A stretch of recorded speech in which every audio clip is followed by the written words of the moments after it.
আচ্ছা দেখো, তোমাদের সাথে একটা কথা বলি। এটা তো গোপুর ব্লগ, এটা না বললেই নয়। আজকে হচ্ছে 12ই ফাল্গুন। 12ই ফাল্গুনে যারা যারা কৈবল্যনাথ রাম ঠাকুরের, যাদবপুর রাম ঠাকুরের যারা দীক্ষিত তারা জানো, আজকে বিরাট বড় উৎসব।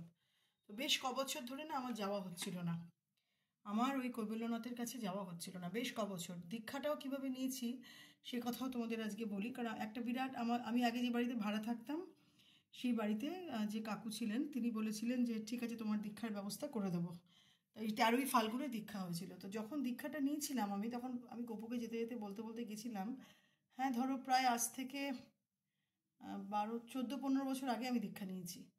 তো ডেটটা আমার ঠিক মনে নেই, কিন্তু 13ই ফাল্গুন ছিল। তো কাকু আমাকে বলেছিলেন 13ই ফাল্গুনে নিতে হবে, তুমি নিও। তো অনেক লোক দাঁড়িয়ে আছে, অনেক লোক দাঁড়িয়ে আছে, কত লোক চলে গেল মাঝখানে। তখন আমি না ভাবলাম কি আমার দীক্ষা হবে তো, নিতে পারবো তো। তারপর তো দীক্ষা নিলাম। এবার আমি গপুকে বলতে বলতে গেছিলাম, গপু যদি খুব বড় নাম হয়, আমি যদি মনে রাখতে না পারি। তারপরে যখন নামটা আমাকে দিয়েছে আমি অঝরে আমার চোখ থেকে জল পড়ছিল। যাই হোক, সেটা আর ভেঙে বললাম না, সে এমন নাম সে আমি সারাক্ষণই করি। তারপরে আমি যখন নেমেছি, দুজন বয়স্ক ভদ্রমহিলা ছিলেন, ওনারা বলছিলেন তুমি কাঁদছিলে কেন।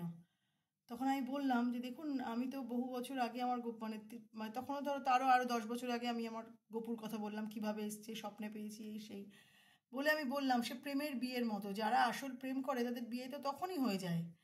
আর সামাজিক একটা বিয়ে দিতে হয় নামান্তকরণ, ঠিক সেরকম ওই ভদ্রমহিলাও তাই বললেন। তো বললেন তোমার আজকে সেইটা হলো, তোমার দীক্ষা অনেক আগেই হয়ে গেছে। তো যাই হোক, এই কথাটা কেন বললাম, তো তারপর থেকে তো গপু আমার সাথে ওতপ্রোতভাবে।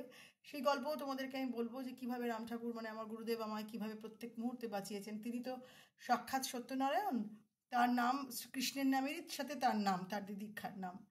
তো এবারে যখন আমি আসছি, গপুকেই তোমরা আজকে মন ভরে দেখো, প্রাণ ভরে দেখো। এবারে তো বেশ বছর যেতে পারিনি। তো কয়েকদিন ধরে আবার যাওয়া একটু শুরু করেছি। মাঝে মধ্যে প্রায় সময় ভাবি আশ্রমের এত কাছে থেকেও একটু আশ্রমের কাছে যেতে পারি না। তো একদিন গেলাম, তবে একটু সিন্নি প্রসাদ নিলাম, অপূর্ব সেই অমৃত সিন্নি। যাই হোক, কিছুদিন আগে যখন গেছিলাম জেনে এসেছিলাম প্যান্ডেল ট্যান্ডেল তখন করছিল এই 13ই ফাল্গুনের জন্য। তখন আমি বললাম যে আমাকে একটু আমার যেন মনে থাকে। এবারে বাড়িতে এসে আমি হঠাৎ করেই আজকে দুপুরবেলা মাসিকে বললাম, আমার মাসিকে বললাম যে কালকে আমি আর তুমি ওখানে গিয়ে প্রসাদ নেবো, আমার কিন্তু মনে নেই যে কালকে 13ই ফাল্গুন। তারপরে হঠাৎ করে আমি ক্যালেন্ডার দিয়ে দেখি যে আরে কালকে তো 13ই ফাল্গুন। আরে আমার তো তাহলে ঠাকুরই কি মনে করিয়ে দিল। তো যাই হোক, তা এবারে আজকে বিকেলবেলা আমি একটা কাজে গিয়েছিলাম, সেই কাজটা আমার হয়নি।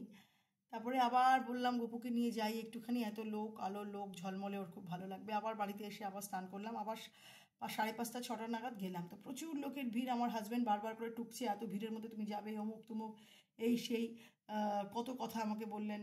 তা আমি বললাম দেখো, আমি আমার মনের বিশ্বাস নিয়ে যাচ্ছি, আর ছেলে তো এখন বড় হয়ে গেছে, ছেলেই মাকে দেখে রাখবে।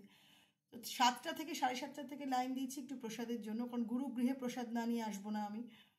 তো তখন লাইন দিয়েছি, কত লোক চলে গেল, কত লোক চলে গেল। আমি না লাইন দিলাম, হরির লুটের আজকে চকলেট পেলাম, চকলেট। তো সবাই চকলেট, গপু বুঝতে পেরেছিল মার কষ্ট হচ্ছে।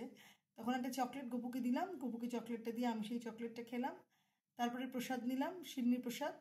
এবারে নেওয়ার পর ভাবছি আমার মাসিটাকে কোনোদিন একটু প্রসাদ দিতে পারিনি, আমি বললাম আমাকে আরেকটু দেবেন, তখন সেটাও দিল।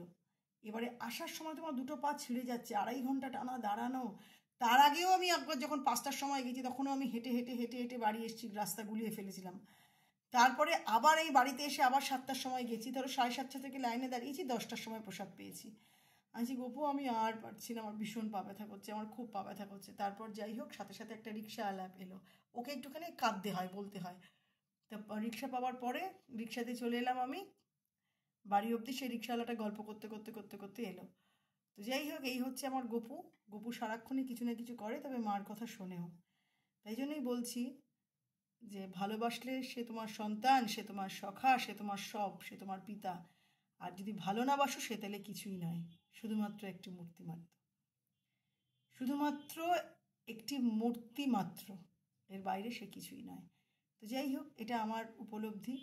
আর গপু আমাকে বলেছে ওর কথা সবাইকে এভাবে বলতে না, তবু আমি তোমাদেরকে বললাম। চেষ্টা করবো আবার গপুকে নিয়ে তোমাদের কাছে রোজ রোজ আসার। সবাই গপুকে দেখে একটু হাম্পি দিয়ে দাও, আদর করে দাও।